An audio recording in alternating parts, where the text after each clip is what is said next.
Bien, bonjour tout le monde et bienvenue à Prenons un café. Non, non, non, ne vous en allez pas, c'est normal. On est dans des rôles inversés aujourd'hui. Les rôles sont inversés. C'est à notre tour d'avoir le privilège de rencontrer cette fois-ci Bernard Gagnon, l'homme derrière Bernard, le groupe Bernard Gagnon, le Campus Lean et Processus Lean Scan. Bernard, bonjour. Bonjour Vincent, merci. Hey, ça fait drôle d'inverser les rôles. C'est exactement ce que j'avais envie de te demander. Comment tu te sens dans le rôle de l'invité aujourd'hui? Ah, j'ai l'impression de me lancer sans trop de préparation. Donc, heureusement, je te connais depuis longtemps. J'ai confiance que la randonnée va être intéressante. Donc, je t'écoute.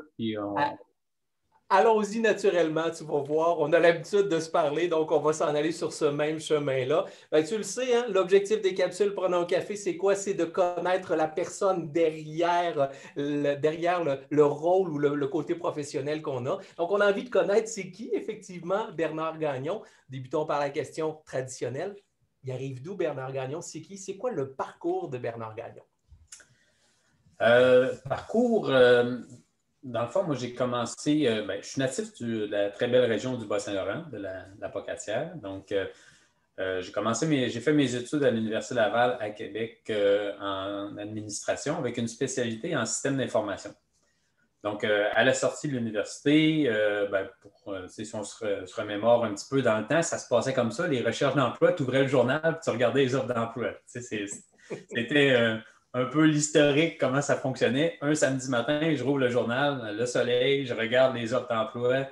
Bombardier, La Pocatière, analyste en système d'information. Là, je me dis, OK, là, c'est soit que c'est ma mère qui a appelé pour le directeur de l'usine et a dit ramenez-la à la maison ou quelque chose, mais ça ne peut pas être un meilleur hasard que ça. Je termine dans un domaine d'expertise et la première job que je vois qui m'intéresse est dans ma ville natale. J'ai obtenu l'emploi et j'ai passé 13 ans, les 13 premières années de ma carrière chez Bombardier. À titre d'analyste d'affaires, chargé de projet, j'ai implanté des projets en technologie de l'information, des projets d'infrastructure technologique, des projets de remplacement ERP avec SAP.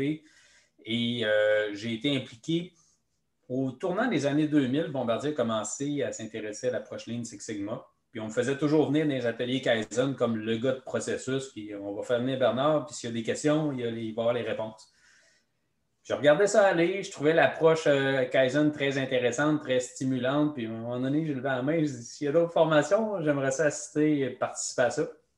Donc, c'est là que j'ai commencé les formations ceinture verte et éventuellement ceinture noire chez Bombardier pour que ça devienne tellement un intérêt que j'ai changé de poste dans l'organisation pour me concentrer à l'amélioration continue. Éventuellement, j'ai quitté Bombardier pour revenir dans la région de Québec. J'ai fait un bref retour dans un rôle de chargé de projet en TI pour me rendre compte que finalement, l'amélioration continue revenait toujours. C'était comme, je n'étais plus capable de sortir cette bébite-là. Là. Donc, c'est là que j'ai fait le passage en consultation dans une firme de consultation de Québec pour me concentrer vraiment à l'amélioration continue. Puis là, depuis ce temps-là, mais je suis dans le domaine du Lean et plus récemment au niveau de l'agilité aussi. Parce que lorsqu'on a commencé à voir apparaître des formations Scrum Master, des formations en agilité, encore là, mon intérêt, ma curiosité a fait en sorte que j'ai décidé de m'inscrire à ces formations-là. Puis, ce que ça m'a amené comme réflexion, c'est que j'aurais aimé ça avoir ces outils-là dans le temps que j'étais en système d'information. Il y a des pratiques là-dedans qui sont intéressantes. Donc, pour moi, le côté agile devient tout naturel avec le Lean. Et c'est pour ça qu'au fil des années, j'ai évolué en consultation pour éventuellement en arriver à me lancer à mon compte. Justement, je pense que la nourriture que tu as eue, qui t'a permis d'avoir tout ça, je pense qu'il y a un côté de curiosité, mais tu as été Ouais. quand même plusieurs années au niveau de l'entreprise, années en consultation. À quel moment tu as décidé de faire le saut toi-même à la consultation à titre de, en fin de compte, entrepreneur? Je me rendais compte au fil du temps que j'avais beaucoup de très bons clients qui me suivaient au fil des années, que j'avais beaucoup de matériel que j'avais développé pour m'accompagner dans les projets, donner des formations à mes clients, un bon réseau de contacts, puis aussi des capacités pour être capable de façon autonome de réaliser des projets. Donc, je me disais, il me semble que c'est pas mal les composantes nécessaires pour se partir à mon compte. L'autonomie, une capacité de créativité, de l'expertise aussi, du savoir, bien entendu, et un réseau de contacts pour aller me chercher une clientèle. Donc, à un moment donné, je disais, OK, je pense que les ingrédients sont là, puis je me lance. Puis je me rendais compte aussi que les clients avec qui je faisais affaire depuis longtemps, c'était pas le logo, ça bâtisse qui les intéressait. Quand ils appelaient, c'était « On veut Bernard ». Peu importe à quelle enseigne il est rendu, c'est cette personne-là avec qui on veut travailler. On a développé une relation de confiance. Donc, je me disais probablement que si je me pars à mon compte aussi, cette même logique-là va suivre. Donc, à quelle année tu as décidé de faire le saut? J'allais dire 95. 95, c'est le début de ma carrière. En 2015. 2015. Donc, on est actuellement à ton 6e anniversaire d'entrepreneur. C'est ce que je comprends. Oui, pratiquement jour pour jour. Là. Félicitations. Félicitations. Et d'où tu es parti et où tu es rendu? Comment tu as fait pour créer finalement cette entreprise-là, cette business-là et créer cette expansion-là pour devenir aujourd'hui à la tête de quand même 3 divisions, Groupe Bernard Gagnon, Campus Lean et Leanscan? Oui. Ça a parti de façon très modeste. J'avais pas et j'ai toujours pas l'ambition d'être la prochaine grosse firme de consultant. Ça n'a jamais été dans mon modèle d'affaires. Et je suis parti à mon compte avec quelques contacts et un premier contrat, quelqu'un qui m'a sollicité pour un premier mandat. Puis je dirais que depuis les 6 dernières années, j'ai peut-être cette première partie-là, j'ai peut-être été 3 semaines à la maison à développer mon réseau de contacts, à développer de la documentation et tout. Et depuis ce temps-là, je touche du bois. Je n'ai pas eu de période creuse ou de période où j'étais inactif. Mais ça a vraiment été un premier mandat qui est parti tout ça. Mais un matin, j'ai décidé, OK, là, je me lance. Je pars à mon compte sans même avoir la certitude que j'avais un contrat d'attaché parce que j'avais confiance qu'éventuellement, il faut faire cette coupure-là, il faut se lancer, il faut plonger à quelque part. Puis c'est ce qui a fait que j'ai parti à mon compte. Mais ça n'a jamais été nécessairement un projet pour moi. Il y a des gens que tout jeune, ils disent, moi, un jour, je vais être entrepreneur, je veux avoir ma business, je veux me partir. Puis moi, c'était pas nécessairement dans mon plan. Tu m'aurais posé la question il y a 10 ans, tu peux être à ton compte? Pas du tout. Là, je ne suis pas là-dedans. Puis à ma grande surprise, quand j'ai annoncé que je me lançais à mon compte, mes amis disaient bon, je le savais un jour que ça arriverait, puis ça fait longtemps que tu m'en parles. Je n'ai jamais parlé de ça, mais j'ai l'impression que à travers ce que je disais, les gens décodaient l'esprit entrepreneur. J'ai toujours été intrapreneur dans les entreprises pour lesquelles je travaillais. Oui, c'est là qu'il est agréable de voir que cette fibre entrepreneuriale-là, par moment, chez certains entrepreneurs, c'est difficile de l'identifier, mais que notre entourage, elle, permet de l'identifier beaucoup plus rapidement. Et aujourd'hui, force est d'admettre que les gens autour de toi avaient vu vrai parce que je pense que l'entrepreneur que tu es rendu depuis ces 6 dernières années-là, c'est quand même marqué. Donc tu as débuté effectivement avec la consultation. À quel moment ou à quel rythme est arrivée finalement la division Leanscan et Campus Lean? Comment c'est arrivé dans le processus? Dans le fond, j'ai eu quelques mandats qui ont fait en sorte que, comme je disais tantôt, j'avais un bon réseau de clients, mais j'ai toujours eu un très bon réseau de collaborateurs, des gens avec qui j'ai du plaisir à travailler. Je garde ces contacts-là au fil du temps. Puis, j'ai eu des mandats qui nécessitaient un peu plus de soutien d'autres experts. Donc, j'ai fait appel à des collaborateurs de longue date pour dans certains cas, les inciter à se lancer à leur compte pour travailler avec moi sur ces projets-là. Puis, dans le fond, on a ajouté un deuxième puis un troisième collaborateur, puis les choses se sont déroulées quand même assez naturellement.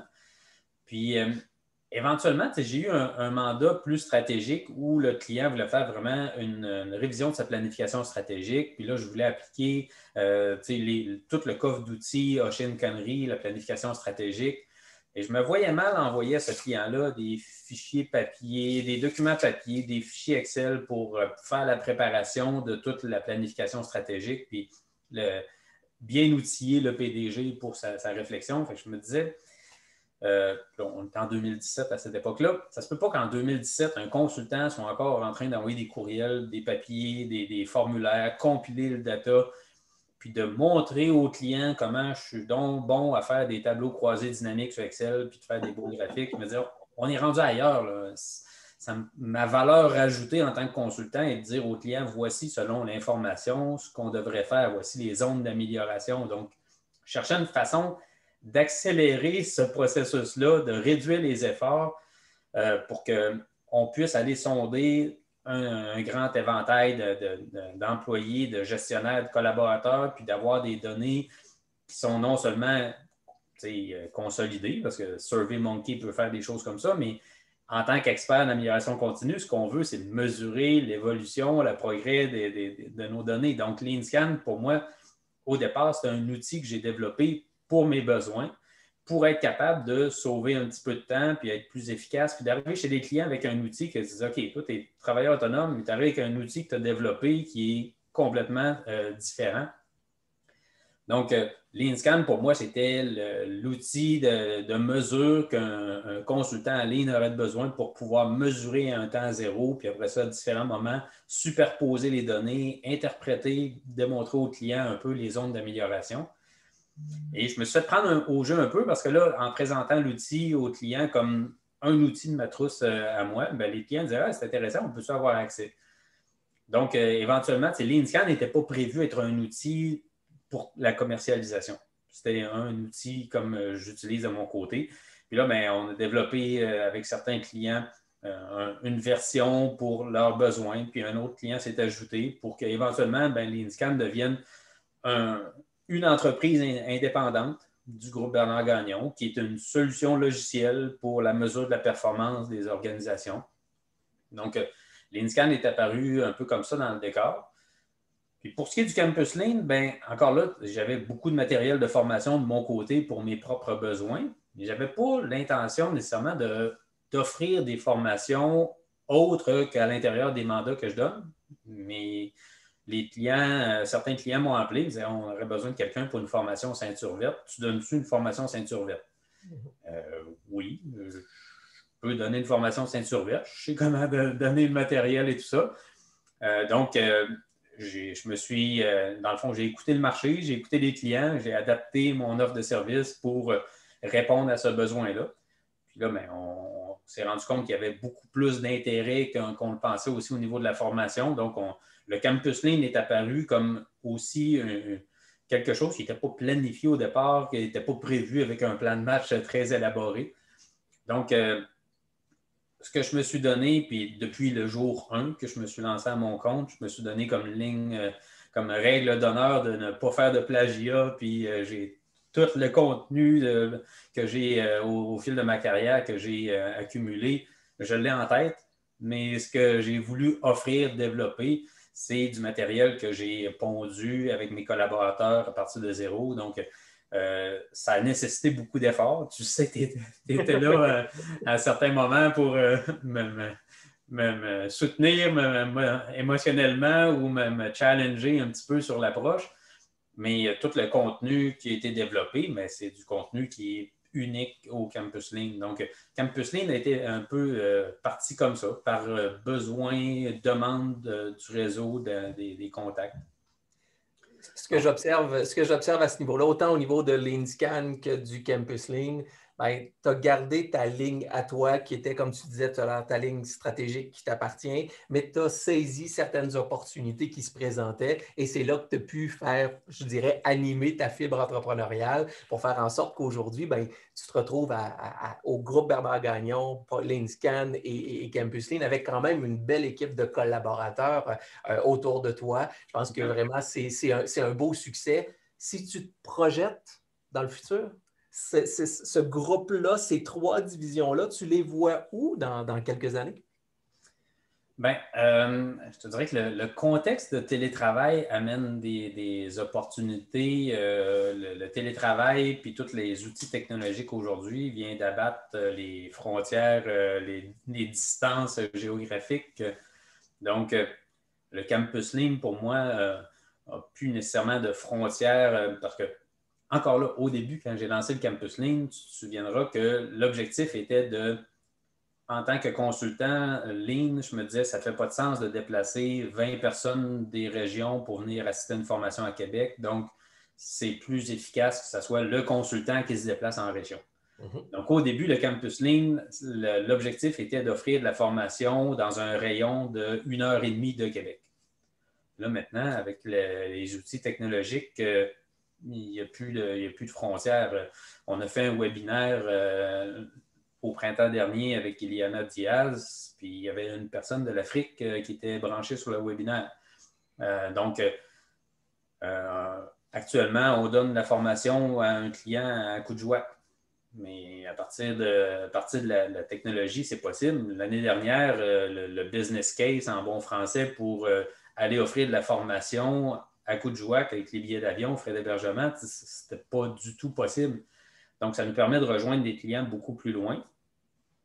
On a aussi des collaborateurs au Campus Lean, bien entendu, francophones, anglophones et espagnols et hispanophones. Donc, ça ouvre encore plus large on a des experts et la possibilité aussi de s'exprimer auprès d'un public un peu plus large.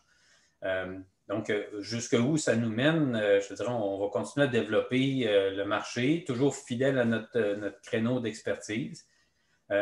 Leanscan a été bâti un peu dans le même esprit parce que j'aime, par ma curiosité, j'aime apprendre des nouvelles langues. J'aime aussi, lorsque je voyage, pour moi, c'est un plaisir de parler avec les gens dans la langue locale. J'ai eu la chance chez Bombardier de travailler aux États-Unis. Donc, j'aime aussi que le matériel que je produis est toujours multilingue. Donc, Leanscan a été bâti sur une plateforme multilingue. Tous les outils dans Leanscan actuellement sont français-anglais.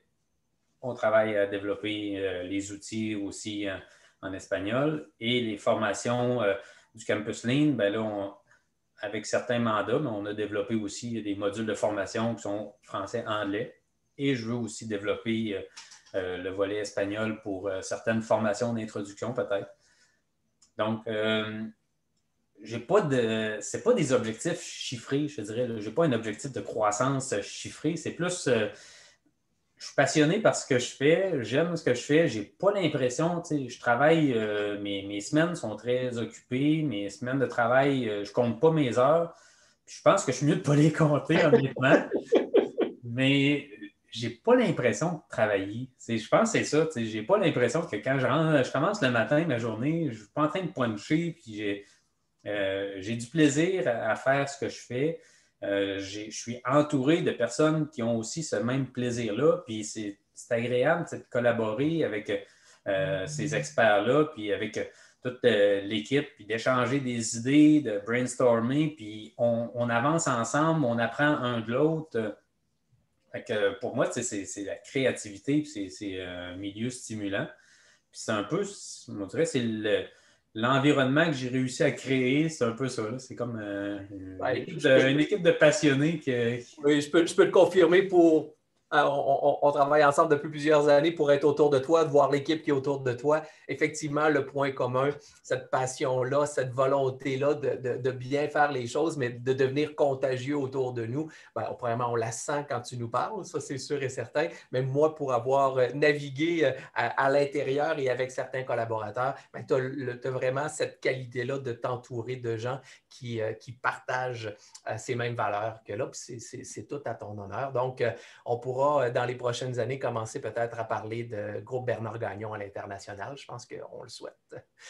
En terminant, Bernard, parce que le temps file et on discute, il y a peut-être des jeunes entrepreneurs qui nous écoutent, des gens qui ont envie de se lancer ou des gens qui viennent de se lancer. Si tu avais un conseil à leur donner aujourd'hui, toi, ça fait quand même 6 ans que tu es à ton compte avec un succès quand même notable. ce serait quoi le conseil que tu aurais envie de donner à peut-être des entrepreneurs émérites ou encore peut-être des jeunes entrepreneurs qui ont envie d'en apprendre davantage?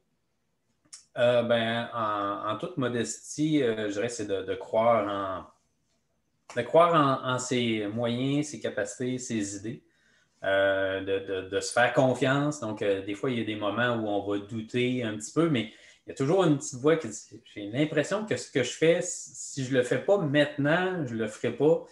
C'est vraiment de croire en soi puis de se lancer. Puis ça ne veut pas dire de se lancer puis à tout risque puis de mettre financièrement sa famille en péril et tout ça. Il y a un plan de match à établir, mais il faut croire à son idée puis il faut foncer. Je pense que c'est ça qui va amener le succès. Puis le succès, ce n'est pas seulement un succès financier, c'est d'avoir du fun dans ce qu'on fait. Là. Je pense que moi, c'est comme ça que le succès se mesure en premier. Puis c'est toujours ce qui est ma base pour choisir des projets sur lesquels je veux travailler, les projets internes au Campus Lean ou au groupe ou les mandats que je souhaite faire. Si le mandat, j'ai l'impression que je vais avoir du fun à le faire, je vais embarquer dans ce projet-là, puis je vais le faire avec passion. Donc, c'est un peu comme ça. Si on est stimulé, passionné par ce qu'on fait, puis l'idée nous empêche de dormir tellement elle nous intéresse, il faut avancer. Il faut trouver une façon. Il faut aller chercher, bien s'entourer aussi, s'entourer de personnes qui vont pouvoir nous donner des bonnes pistes de réflexion. Puis, tu le sais, tu as été là depuis je ne dirais pas le jour 1, mais le jour -1 de mon aventure en entreprise. Parce que je me souviens encore d'un dîner, on s'était rencontrés lors d'une de tes conférences, puis un dîner où je t'ai invité à dîner, puis je dis là, je pense me partir à mon compte, puis je fais ça comment, là? Mais c'est ces rencontres-là qu'en tant qu'entrepreneur, on a besoin d'avoir pour dire, OK, voici, avant de plonger en bas, là, couple d'affaires que tu peux regarder là, pour t'assurer, mais je pense que ton idée est bonne, puis je t'encourage à y aller. Bien, c'est ça que ça prend, c'est le soutien. Puis, écoute, s'il y a des entrepreneurs ou des entrepreneurs en devenir qui souhaitent se lancer puis qui veulent échanger ou m'en jaser, m'en parler, ça va me faire plaisir. Là, vous pourrez prendre contact via le site web. Là, ça va me faire plaisir de le faire. Mais, félicitations, Bernard. Comme je te dis, c'est un privilège de te côtoyer pendant toutes ces années-là. Et oui, je pense que le commentaire que tu viens de mentionner est très inspirant pour la relève. Je pense qu'on peut le mentionner comme ça. Et bien, je te souhaite le meilleur dans la suite des choses. Et bien, on aurait pu en jaser encore longtemps. Un parcours riche et un homme d'affaires généreux. Bernard Gagnon du groupe Bernard Gagnon, de LeanScan et de Campus Lean. Merci infiniment d'avoir pris le temps de te prêter au jeu, de ce rôle inversé-là. Maintenant, les gens savent davantage qui est derrière le groupe Bernard Gagnon. Alors, Bernard, merci et surtout bon succès pour la suite. Merci Vincent. Ça a été un réel plaisir. Merci tout le monde. Salut. Bye.